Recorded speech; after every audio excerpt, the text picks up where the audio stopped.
Hi అండి, అందరికీ ముందుగా వినాయక చవితి శుభాకాంక్షలు. సో ఫెస్టివల్ వచ్చింది అంటే వ్లాగ్ లేకుండా ఎలా ఉంటుంది?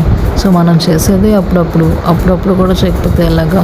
మాకు చేసుకుంటే ఇలాగ దేవుడి గదిలోనే చేసుకోవాలి, విడిగా చేసుకోవడానికి ప్లేస్ లేదనమాట. సోఫాలన్నీ అడ్డున్నాయి, అందుకని చెప్పేసి పీట పెట్టేసి దాని మీద ఆకులు, పత్రి కూడా పెట్టుకోవచ్చు అనుకుంటా నాకు తెలిసి. సో మా అత్తమ్మ ఆకులు పెట్టారనమాట. నేను ఇంకా ప్రసాదానికి వాటికి వీటికి అని చెప్పేసి పత్రి పెట్టేసి దాని మీద ప్రసాదాలు, నెక్స్ట్ కుందులు అవి పెట్టేశాను. ఇంకా చామంతి పూలతో ఇలా మాల కట్టేశాను అనమాట. అది అండ్ ఈరోజు వినాయకుడు కూడా మట్టిదే, కానీ దానిపైన కలర్ బాగుంది, నచ్చిందనమాట. సో కలర్వి వాడకూడదని తెలుసు, కానీ సమ్ టైమ్స్ తప్పదనమాట సిచ్యువేషన్ బట్టి. Last but not the least books కూడా పెట్టేసాము. నెక్స్ట్ ఇంట్లో పూజ అయిపోయిన తర్వాత టెంపుల్కి వెళ్ళాము, అక్కడ బొమ్మను పెడతారనమాట. సో మేము వెళ్ళేసరికి అక్కడ ఇంకా పూజ చేయలేదు. ఇంట్లో పూజ అయిపోయింది కదా అని చెప్పేసి ఇంటికి వచ్చి ప్రసాదాలన్నీ తినేసాం. ఇక ఫైనల్గా మీరు చవితి ఎలా చేసుకున్నారో కింద కమెంట్స్